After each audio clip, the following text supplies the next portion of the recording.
This is CBS 7 News at 10, your eye on West Texas. We begin tonight with an eye on education. One Ector County ISD school is earning praise from administrators, parents, teachers, and even the students themselves. At last night's board meeting, trustees heard from the New Tech Odessa students about the progress they're making at the project-based learning high school. Several parents and teachers also spoke up. Even board member Faye Batch says she is happy with her choice to send her son to New Tech Odessa. Also at last night's meeting, Principal Adrian Vega revealed some shocking numbers to the board. He says for the entire school year, there were only 6 students sent to the office for behavior issues for 9th graders and only 5 students for 10th grade. And all year long, there has only been 1 fight. School leaders at the New Tech attribute those numbers to a unique learning environment. CBS 7's Shannon Murray joins us now in the newsroom to tell us about one of their school projects that has the kids' full attention. When the students heard that their school project would require them to read the popular book The Hunger Games, they couldn't wait to get started. But not only are they reading the book and incorporating it into every core subject, the school-wide project is reaching much further than the school walls. This PE class is preparing for an Olympic-style tournament, all modeled after the popular book The Hunger Games. With geometry, we are designing costumes, arenas, and weapons. Just like in the book, the students are divided into 12 districts, each representing a different country. But it's not all fun and games. The Hunger Games project is a project that we're doing school-wide to bring awareness both locally and globally about starvation issues. We have a lot of people that are going hungry in Odessa, but there's also a lot of people that are starving around the world. The students in District 10 are raising money to help their country, Laos, and accepting donations to help people in their own backyard. There's children there that don't get to eat, and there's people that don't have homes. So what we do, we collect from cans from other people, or we get them ourselves and put them in here. Cans are actually going to go to West Texas food banks because they're running low on their food and they need our help. New Tech teacher Amy Hoxie says this engaging project is a prime example of why their school has seen so much success and has little to no discipline problems. The more interested and engaged you can keep your kids, the less you have to worry about discipline. And I think that typically when kids act out in school, they're really just bored. And so we try to take that element of boredom out, and when that's gone, then all they want to do is focus on what's in front of them. Less boredom and more teamwork have made the students like these at New Tech a dream for teachers. I couldn't ask for a better classroom. It's a dream because I've been at other schools, and this is just like, it's a dream come true that I don't have to worry about that element, of discipline. To help the students out, you can donate any canned goods or water at the New Tech Odessa campus. Reporting in the newsroom with your eye on education, Shannon Murray, CBS 7 News. Shannon, thank you. New tonight at 10 o'clock, trial has begun in Dallas of a former Roman Catholic priest accused of plotting the death of a West Texas man who accused him of sexual abuse. A neighbor of John Fiala accused the former priest of asking him to kill his accuser. That accuser had said Fiala abused him at Fiala's former rural West Texas parish in 2008 when the man was just 16. Authorities say Fiala also attempted to hide the boy in a Big Spring apartment Fiala set up for him. The Dallas Morning News reports prosecutors told a Dallas County jury today that Fiala was distraught over the 4-count indictment, which is still pending in Edwards County. If convicted of solicitation of capital murder, Fiala could be sentenced to up to life in prison. Here's a quick look at some more stories making headlines tonight. A man involved in a deadly head-on crash in Andrews County has been released from the hospital. According to DPS, the driver of the 18-wheeler, 41-year-old Carlos Granados, was released last night. DPS troopers say Granados lost control of his semi-truck after a tire blowout, crashing into a black truck. Now, the driver of that truck, 32-year-old Bradley Newbro of Andrews, died on impact. The Big Spring Police Department says Sunday's parking lot death of Noe Sanchez started with a feud between 2 Big Spring families. Authorities say Sanchez fired 2 shots at a white pickup before the vehicle hit him. They say at this time there are discrepancies over who was driving that vehicle. No arrests have been made at this time. And a special city council meeting was held tonight in the city of Odessa. Dan Holman has been chosen to serve on the board of the Colorado River Municipal Water District. He'll be one of 4 members from Odessa to serve on the 12-member board. Out in far West Texas, 83 miles east of El Paso, is the Sierra Blanca checkpoint. It's a checkpoint that all drivers coming from West Texas coming from the west, that is, must pass through before heading into Texas. Now, this checkpoint has even received some national attention from Hollywood to Nashville. CBS 7's Jay Hendricks joins us in the newsroom now with part 1 of his special report. Travelers from Mexico, Arizona, and California, even Texans heading home, must stop. It's an immigration checkpoint, but because of the location, some carrying drugs have gotten caught, including several big-name musicians and actors. Good morning, sir. United States Border Patrol, you are a U.S. citizen, sir. Sierra Blanca, Texas, located east of Van Horn, this is a U.S. Border Patrol checkpoint. It stays busy 24/7. Cars coming through, one every 30 seconds. For the most part, we have basically seconds to conduct our immigration inspection of every person in a vehicle, whether it be privately owned vehicle or commercial vehicle. We also have a canine on duty 24/7.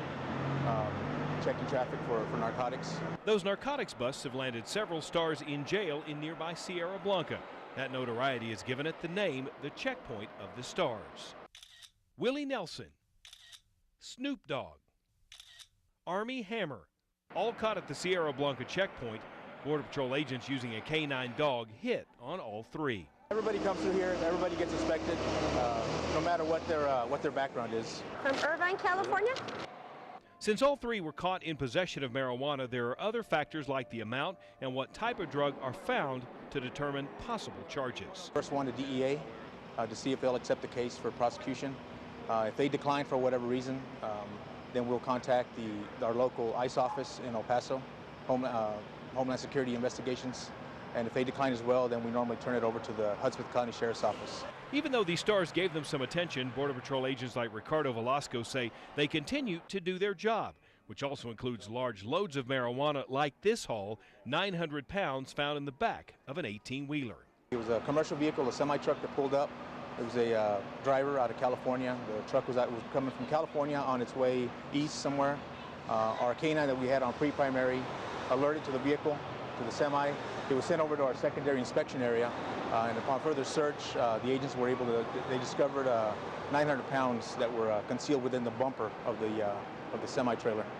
Even on this day, two women traveling together were caught and held after a secondary search finds a usable amount of marijuana.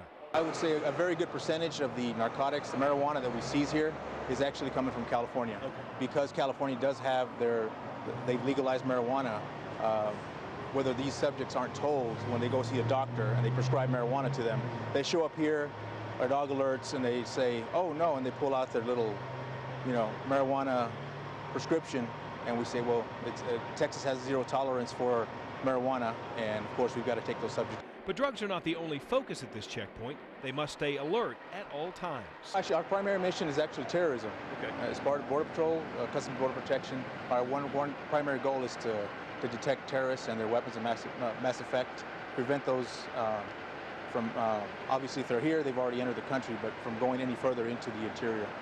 This is mostly a male-dominated job, but there are a small number of women who work at the checkpoints nationwide. One of them is in Sierra Blanca. We hear from her tomorrow. In the newsroom, I'm Jay Hendricks. Back to you. Jay, thank you very much. Switching gears over to weather now. Sunny skies and warm temperatures for our Wednesday. Let's check in now with Weather Director Craig Stewart for a look at what we can expect into the morning. Hi, Craig. Catherine, I'll tell you what, that is going to be the theme for the next few days, which is clear and sunny skies, warmer temperatures. Show you what you can expect on your Thursday morning. Again, clear skies should be pretty nice for Odessa, 59 degrees. The winds out of the south at about 5 to 10. Midland clear, 58, right around 57 for the Big Spring area. South winds 5 to 15. Pecos a little bit cooler into the lower to possibly mid 50s. Call it about 55 degrees. Clear skies, south winds 5 to 10 for Fort Stockton, clear and 59. You get toward the higher terrain, just slightly cooler, Alpine 53. And for the Marfa area, clear skies, that will be cool, 45 for the early morning. Southeast winds at about 5 to 10. And your hazardous weather outlook for your Thursday, with a lot of sunshine, there is no hazardous weather. Coming up in a bit, we'll have the 7-day forecast. We'll let you know about the warming trend and the possibility of maybe some more rain. Craig, thank you. Also new tonight at 10 o'clock, May is known as National Bicycle Safety Month. And in honor of it, bicyclists from around the Permian Basin gathered tonight for the 7th annual Ride of Silence. CBS 7's Tatum Gwynn was there and joins us now in the studio with more. Tatum. Some hit the road tonight in memory of friends lost. Others rode in the honor of good cause. But there was one thing that all the cyclists had in common, and that was raising awareness about cycling safety. As the clock struck 7 p.m., riders from across the world took off for the 10-mile ride. Organizers say they used this event to educate bicyclists and motorists of our shared responsibilities while on the road. We're honoring the cyclists that we've lost here in the Permian Basin, but also in a bigger sense, cyclists worldwide. We're reminding the motorists that we are out here, that we do share the road. But more than that, we're reminding ourselves that we have certain responsibilities, that we have to follow the rules. With our boom going on, all of our roads are just jam-packed. Our best, safest place that I like to ride is right out here on State Highway 191 on the service road. Riders rode past white bicycles placed along 191 that are there in memory of riders killed and serve as a reminder of the dangers associated with riding a bike. Tonight's 10-mile route started and finished at the UTPB Seed Building. Reporting in the studio, Tatum Gwen, CBS 7 News. Tatum, thank you. Motorcycle fatalities have more than doubled over the past decade, and now the Texas Department of Transportation is teaming up for a new campaign. TxDOT is partnering with local law enforcement in their campaign called Look Twice for Motorcycles. TxDOT says the number of motorcycle fatalities has also more than doubled and says that half of all the fatal motorcycle accidents is the fault of the other driver. The Midland County Sheriff's Office will be joining forces with the Department of Public Safety for a no-refusal weekend starting tomorrow.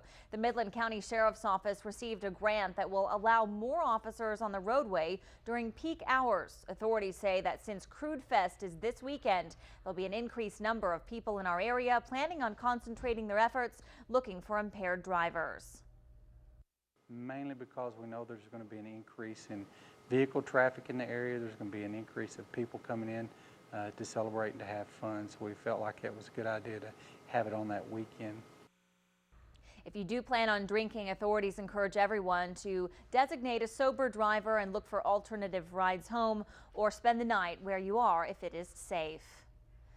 Coming up here tonight at 10 o'clock, it's hot again in West Texas and no rain in sight for the week, but could we see some showers back in the basin for your weekend? Craig Stewart says there's a chance. He'll be back with a look at your forecast up next. You're watching CBS 7 News, your eye on West Texas.